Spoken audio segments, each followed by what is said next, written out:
Alors, j'espère que vous avez vos Bibles, parce qu'on va faire un petit travail sur les textes.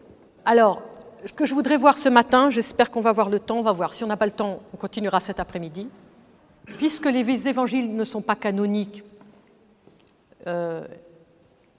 et que nos saints-pères ont tiré de ces évangiles non canoniques ce grand mystère de la Mère de Dieu qui est préparé toute sa vie depuis sa naissance pour être le réceptacle du Logos divin.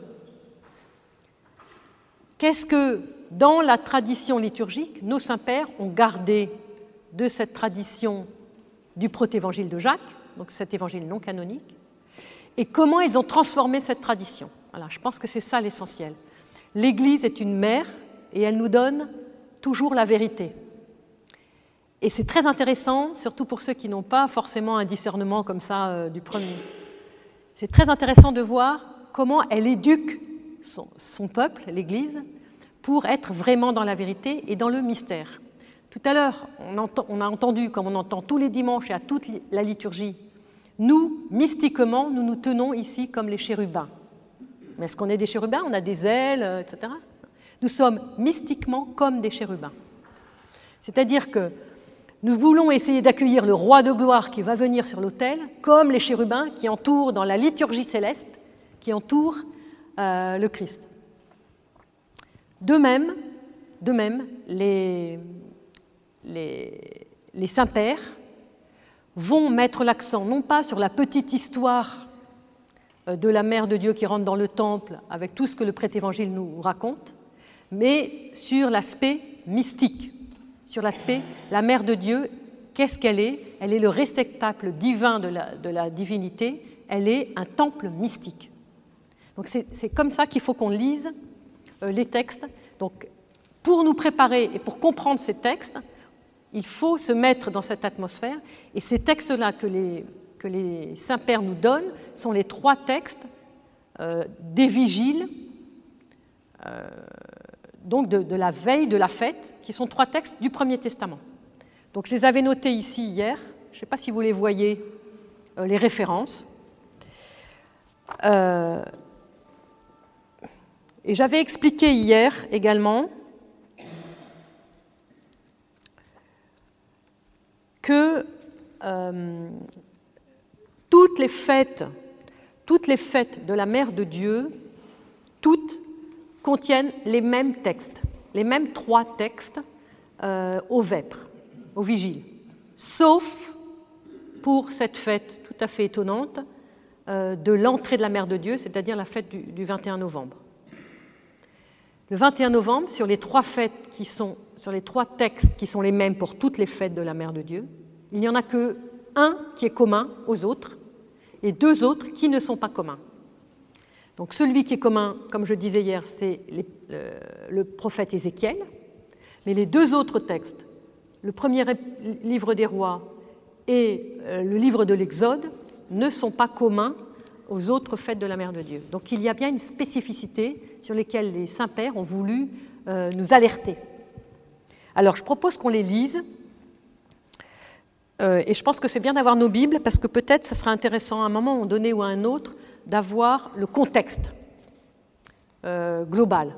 Pour le moment, on va lire seulement ce qui dépend, seulement les lectures qui nous sont lues la veille, que nous avons peut-être entendues il y a quelque temps si nous étions là à la fête, et que nous avons dans ce merveilleux livre que je vous rappelle, qui est très important, puisqu'on a tous les textes de toutes les 12 grandes fêtes de l'année liturgique. Alors, une autre précision, c'est que cette lecture du livre de l'Exode n'est pas une lecture avec les versets qui se continuent. C'est une lecture de versets discontinus. Et donc là aussi, on pourrait faire tout un travail. Vous voyez, quand on commence à approfondir, on peut aller très très loin dans l'approfondissement. On pourrait faire tout un travail. Pourquoi nos saints-pères ont sauté un certain nombre de versets? Peut-être on va le voir, on va voir comment on s'organise. Mais ce qui est important, c'est que les saints-pères choisissent certains versets, le verset 1 à 5 du chapitre 40, le verset 9, le verset 10, le verset 16, et puis on saute au verset 34 et 35. Donc, et ils mettent tout ça ensemble. Il faut savoir que cette manière de faire, c'est-à-dire de mettre des versets bout à bout, ça fait partie de la tradition juive depuis la nuit des temps. Toute la tradition juive fonctionne comme ça dans ses prières et dans sa tradition orale. Et entre parenthèses, le Notre Père que nous disons chaque jour est un tissu de versets bibliques et liturgiques, de la même manière. Donc Jésus lui-même, dans la façon dont il transmet le Notre Père et de la prière qu'il donne à son Église, est faite de versets qui sont, j'ai envie de dire, disparates, répartis de manière différente dans différents endroits dans la liturgie juive et que Jésus rassemble. Donc c'est exactement ce que font les saints-pères en choisissant des versets. Je ne sais pas si je me suis bien fait comprendre, mais je pense que c'est très important parce qu'il y a une intelligence du texte et une intelligence de la tradition. Alors, le texte tel que nous l'entendons à l'office est le suivant. Le Seigneur parla à Moïse et lui dit « Le premier jour du premier mois, tu monteras la demeure, la tente de réunion, où tu déposeras l'arche du témoignage que tu abriteras avec le voile. Tu apporteras la table, tu placeras l'autel d'or des parfums devant l'arche du témoignage, tu mettras le rideau à l'entrée de la demeure. Tu prendras le crème, tu oindras la demeure ainsi que tout ce qu'elle renferme, tu la consacreras avec son mobilier, elle deviendra chose sainte. Tu consacreras l'autel, qui sera alors d'une éminente sainteté. » Moïse obéit, il se conforma à tout ce que lui avait prescrit le Seigneur. La nuée couvrit la tente de réunion, et la gloire du Seigneur remplit la demeure. Moïse ne put pénétrer dans la tente de réunion à cause de la nuée qui reposait sur elle et de la gloire du Seigneur dont la demeure était remplie. Donc je pense que si vous avez suivi dans vos Bibles, vous avez dû sauter des versets. D'accord ? Bon. Alors, si on est un peu un néophyte, on s'est dit, mais qu'est-ce que c'est le rapport entre ce texte et la mère de Dieu ? On se sent à des milliers de kilomètres. Si on commence à entrer dans l'aspect mystique, dans l'aspect du mystère, il nous faut savoir, et si nous pratiquons la paraclésis, si nous pratiquons l'office aussi de l'acatiste, nous savons que la mère de Dieu est appelée le temple de Dieu, qu'elle est appelée l'encensoir d'or, le chandelier, la table sainte, l'arche d'alliance, qu'elle a reçu tous ces noms de manière mystique, parce que dans sa vie, elle a une ressemblance avec chacun de ces objets du temple. Et vous savez que ces objets étaient les objets les plus sacrés, les plus saints. Et d'ailleurs, ce texte le montre bien, et que tout cela est d'une éminente sainteté. Donc, qu'est-ce que veulent nous dire les saints-pères ? Les saints-pères sont en train de nous dire, cette petite fille de 3 ans qui entre dans le temple, elle entre dans quelque chose qu'elle a déjà à l'intérieur d'elle. Elle est déjà le temple. Ou en tout cas, elle est en train d'être préparée à être le temple. Alors, je fais tout de suite une petite parenthèse. Quand saint Paul nous dit « vous êtes le temple de Dieu », là non plus, il ne l'a pas inventé, il l'a aussi reçu de la tradition juive. Puisque la tradition juive nous disait déjà avant Paul qu'il y a le temple terrestre et le temple céleste, et que chaque personne peut être un temple, comme chaque personne peut être une Torah vivante. Donc, là encore, nous avons des ponts, et donc, si nous sommes tous appelés à être le temple de Dieu habité par le Saint-Esprit, la Mère de Dieu est pour nous particulièrement le modèle, l'exemple de celle qui va nous guider pour acquérir, entre guillemets, le Saint-Esprit, comme dit saint Séraphin de Sarov, et par ce Saint-Esprit devenir éminemment saint, comme tous ces objets du temple, et notamment l'autel. Ensuite, il y a l'idée de consécration. Tu consacreras avec son mobilier et elle deviendra chose de sainte. Tu consacreras l'autel et il sera d'une éminente sainteté. Donc la consécration, la kedusha, la sainteté, c'est quelque chose d'extrêmement important dans la tradition d'Israël qui est arrivée jusqu'à nous. Et puis il y a l'idée de la nuée qui couvre la demeure. Et la nuée, c'est finalement une sorte présage de cette nuée du Saint-Esprit qui descendra sur la Mère de Dieu pour qu'elle soit couverte de l'ombre du Saint-Esprit et qu'elle puisse engendrer le Verbe de Dieu. Je ne sais pas si ce petit texte vous était familier tout de suite d'emblée, mais en fait, on a tous les éléments de cette consécration de la Mère de Dieu, de ce à quoi elle est amenée à devenir, donc le temple du Saint-Esprit et le réceptacle du Logos, et également, il est question à la fin du texte, donc que Moïse ne peut pas pénétrer dans la tente à cause de la nuée qui repose en elle. Donc vous sentez, c'est-à-dire que vous savez très bien que, enfin pour ceux qui savent, que le temple comportait 3 parties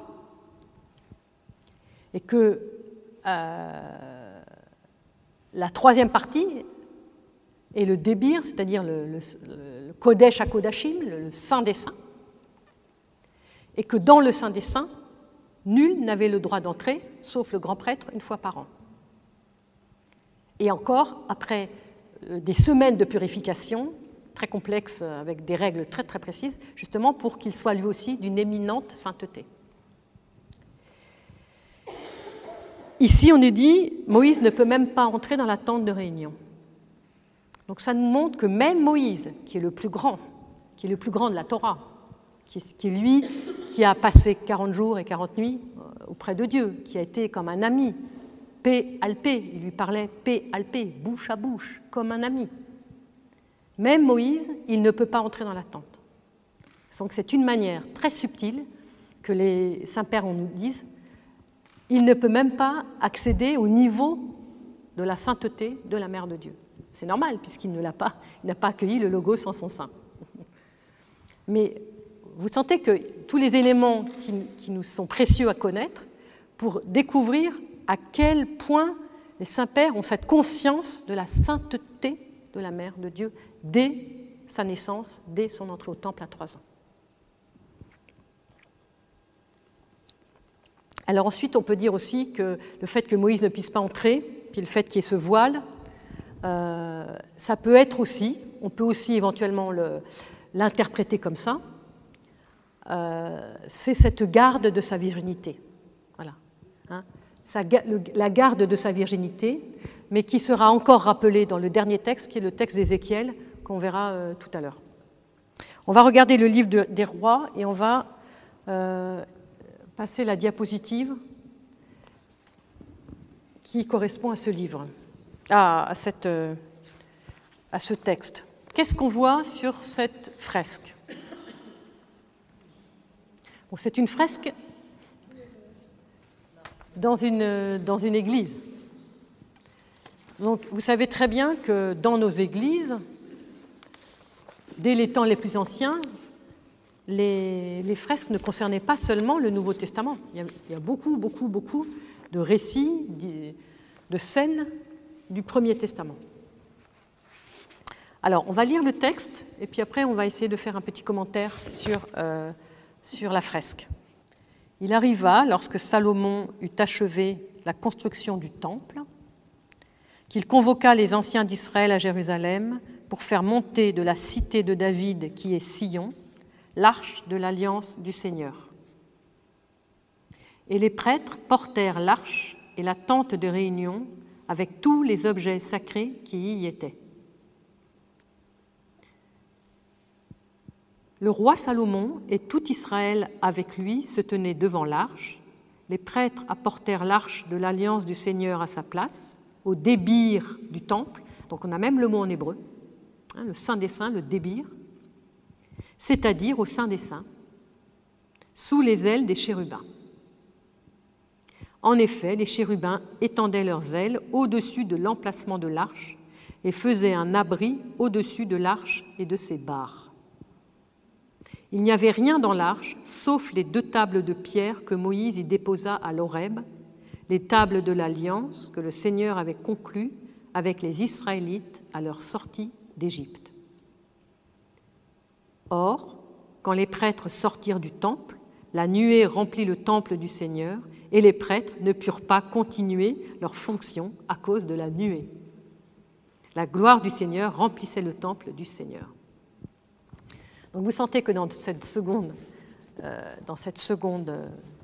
lecture, nous avons le même leitmotiv de cette nuée, de cette gloire, et qu'on ne peut plus entrer, et qu'on ne peut même pas continuer à faire le service, tellement la gloire de Dieu vient habiter le lieu, tellement on est pris par cette gloire et on ne peut plus...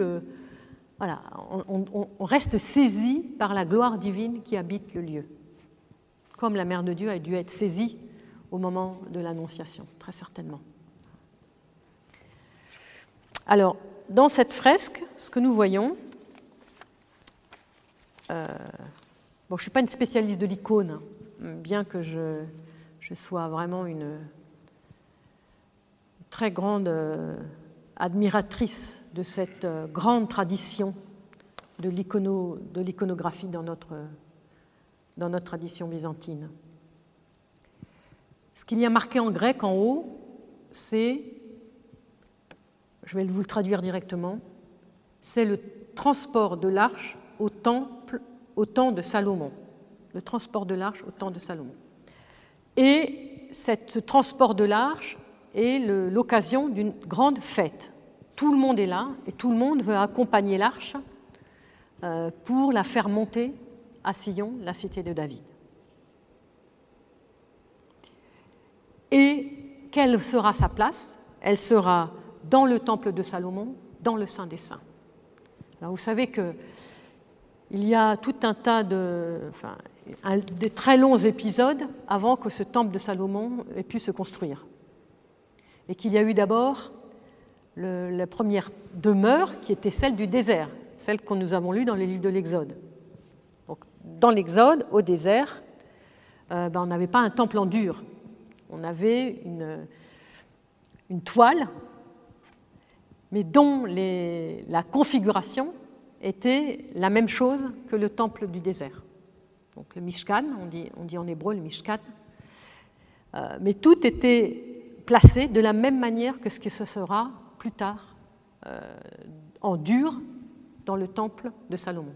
Et vous savez que David avait demandé la construction du temple, il avait dit à Dieu, moi je suis dans une demeure, j'habite un palais, il faut que je construise le temple pour l'Éternel. Et Dieu lui avait dit par l'intermédiaire du prophète, tu ne construiras pas le temple, c'est ton fils qui le construira. Alors la tradition donne plusieurs raisons, notamment parce que David a versé le sang, il a fait la guerre. Mais peu importe, en tout cas, au moment de Salomon, cette arche qui était reléguée, certains disent à Kiryat Yearim, donc dans le livre de Samuel, elle est à Kiryat Yearim, donc chez quelqu'un, chez Obed-Édom, et on l'a fait monter à la cité de David. Et c'est une grande liesse. Cette arche, pour les saints-pères, représente la mère de Dieu. C'est mystiquement comme la mère de Dieu. C'est comme si elle monte et qu'elle entre dans le Saint des Saints, de la même manière qu'à 3 ans, elle monte de là où elle habite chez ses parents jusqu'au temple, et elle va entrer jusqu'au Saint des Saints. C'est pour ça que ce texte est fondamental. C'est que finalement, ce texte, il est canonique. Il est canonique. Le proto-évangile de Jacques s'appuie-t-il sur ce texte ou non? Nous ne le savons pas. Mais en tout cas, pour nous, le proto-évangile de Jacques, non canonique, donne un éclairage très précis et très précieux pour que nous comprenions, nous, de manière chrétienne, ce texte. N'oublions pas qu'il y a 2 moments de l'histoire. Le premier moment, c'est la montée de l'arche dans le temple. C'est un moment fondamental, un moment très important. L'arche était sainte. L'arche était sainte. Elle contenait la manne. La manne, c'est le pain divin. La tradition juive dit que c'est le pain des anges. Et cette manne, elle se pense dans notre tradition chrétienne comme le pain vivant. Mais au départ, c'est de la manne. Au départ, on a une arche. La mère de Dieu est mystiquement comme cette arche. Et donc, c'est la raison peut-être aussi pour laquelle elle ne monte pas toute seule au temple. Non seulement il y a ses parents, mais il y a ces 7 jeunes filles des Hébreux qui l'accompagnent avec des lampes, avec des lumières.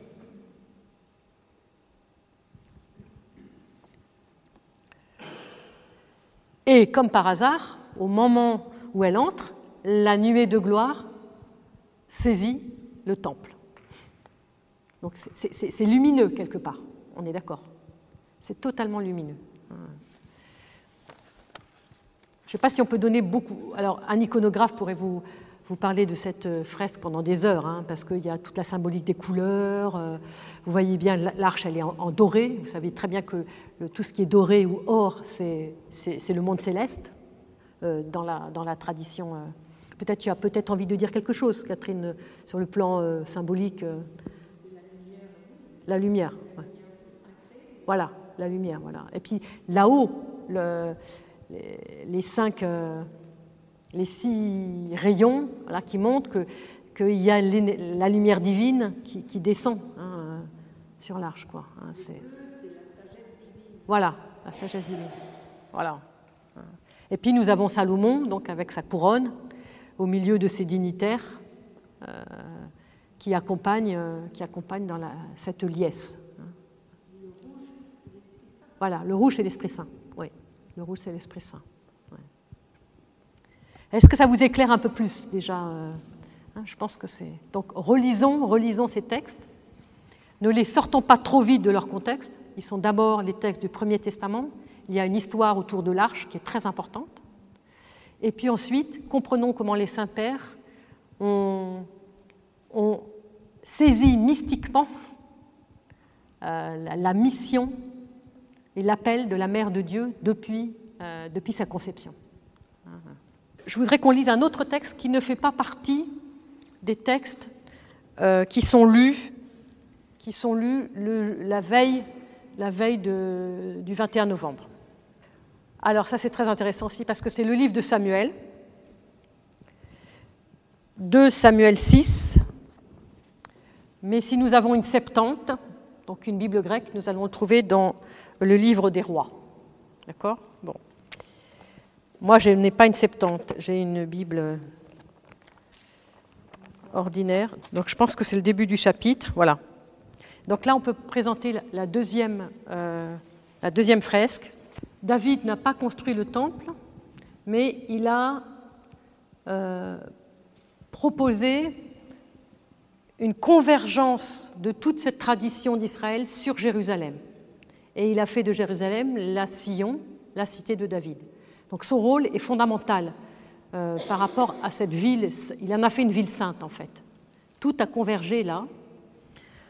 Et pour que tout converge, il a bien vu que l'une des manières de faire converger toute la tradition d'Israël sur Jérusalem, c'était de mener l'Arche sainte à Jérusalem. Donc, au début de ce chapitre 6 du second livre de Samuel, nous avons le récit suivant. David rassembla de nouveau toute l'élite d'Israël, 30 000 hommes, et suivi de tout ce peuple, il se mit en marche du côté de Baale-Yehuda pour faire venir l'arche du Seigneur, à laquelle est imposé le nom même de l'Éternel Tsevaot, qui siège sur les chérubins.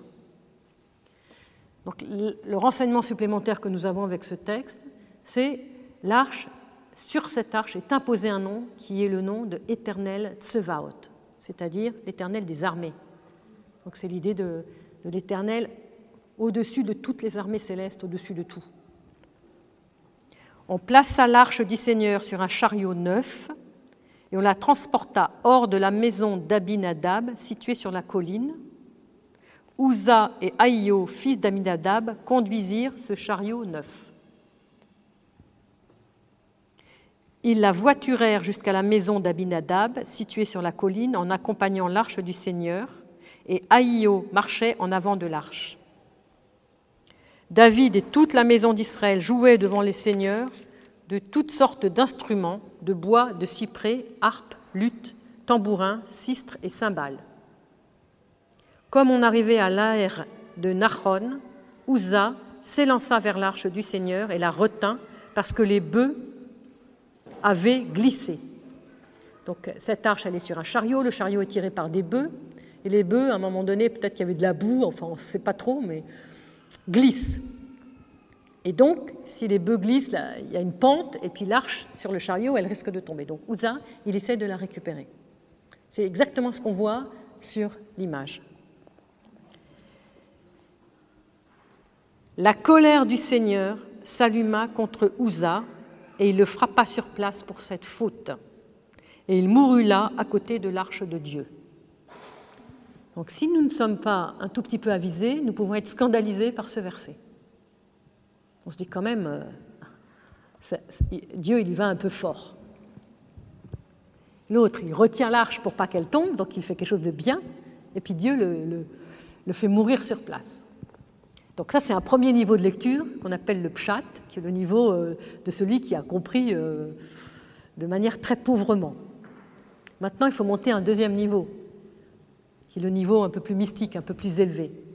Et le deuxième niveau, simplement, il nous dit, si tu touches la sainteté, le saint des saints, l'arche de Dieu qui est ce qui est de plus saint, alors tu risques de mourir.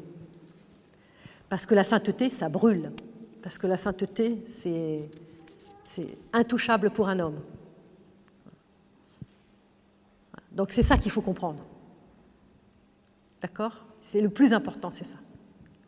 Et les prêtres, quand ils sont à l'autel et qu'ils consacrent, ils le savent. Ils savent qu'ils sont en train de toucher la sainteté. Et souvent, ils ont peur. Et ils n'ont pas tort. Parce que la sainteté, c'est quelque chose. Et c'est là où nous, on a peut-être perdu dans notre Occident un peu matérialiste, on a perdu cette grandeur de la sainteté. Et cette hauteur, à quel point on est loin, nous, dans notre matérialité, on est loin de cette grande sainteté. David, consterné du coup dont l'Éternel avait frappé Uza, donna à ce lieu le nom de Peretz Uza, qu'il porte encore aujourd'hui. Écoutez bien le dernier verset. David, ce jour-là, redouta l'Éternel et dit : comment l'arche de l'Éternel viendrait-elle chez moi ? Voilà. Donc peut-être que David, lui, il a compris. Nous, on est facilement scandalisés, mais David, lui, il a compris. Ce qui signifie que nous sommes invités à comprendre, comme David. Comment l'arche de l'Éternel viendrait-elle chez moi ? Ça vous dit rien, cette phrase ? La visitation. Comment la mère de Dieu arrive jusqu'à moi ? Donc vous sentez que quand on commence à connaître un tout petit peu, de manière précise et holistique, les Écritures, tout va se regrouper. Le puzzle est en train de se mettre en place. Tout est cohérent. Une cohérence admirable. Cette cohérence, elle ne peut être que celle du Saint-Esprit, parce que c'est impossible d'aller chercher des versets comme ça, quoi. C'est la cohérence du Saint-Esprit. Tout est cohérent. C'est absolument prodigieux à quel point nous sommes dans la vérité du Saint-Esprit. C'est ça qu'il faut retenir. Et David n'osa pas faire amener chez lui l'arche dans la cité de David, l'arche du Seigneur. Il l'a fait diriger vers la maison d'Obed-Édom, comme je vous disais tout à l'heure, le Gittéen. L'arche du Seigneur demeura 3 mois dans la maison d'Obed-Édom, le Gittéen, et le Seigneur bénit Obed-Édom et toute sa maison. Ce qui est magnifique dans cette fresque, c'est qu'on a donc tous les éléments. On a David, on a les fifres, les cithars, les psaltérions, les tambourins, et puis voilà, ceux qui essayent de retenir l'arche pour pas qu'elle tombe, les bœufs qui chancellent. Enfin, voilà. Moi, je trouve elle a quelque chose de merveilleux, cette fresque. Vraiment, elle est très belle, très très belle, avec toujours l'arche, elle est toujours dorée, il y a et puis on a la ville de Jérusalem derrière. Bon, voilà. Ça va à peu près ? Bon, on va peut-être s'arrêter là. Oui, on va quand même finir avec Ézéchiel, parce que quand même... Alors Ézéchiel, c'est un texte qui est beaucoup plus connu, puisqu'il est lu à toutes les fêtes de la Mère de Dieu. Ainsi parle le Seigneur, à partir du 8e jour, et ensuite, les prêtres offriront sur l'autel vos holocaustes et vos sacrifices de communion, et je vous serai favorable, oracle du Seigneur. Il me ramena vers le porche extérieur du sanctuaire, face à l'Orient. Il était fermé. Et le Seigneur me dit, ce porche sera fermé On ne l'ouvrira pas, on n'y passera pas, car le Seigneur, le Dieu d'Israël, y est passé. Aussi sera-t-il fermé. Mais le prince, lui, qui s'y assiégera pour y prendre son repas en présence du Seigneur, c'est par le vestibule du porche qu'il entrera et par là qu'il sortira. Il me conduisit par le porche septentrional devant le temple, je regardais, et voici que la gloire du Seigneur emplissait le temple du Seigneur. Donc vous voyez, on a ce leitmotiv pour les trois lectures, la gloire du Seigneur remplit le temple. Donc là, comme je vous disais tout à l'heure, c'est vraiment une allusion très claire à la virginité, avant, après et pendant de la Mère de Dieu, représentée toujours par les 3 étoiles sur les icônes. Voilà, et donc qui est pour nous, en tout cas orthodoxe, une vérité de foi. Hein. Ça, on ne discute pas la virginité de la Mère de Dieu avant, pendant et après.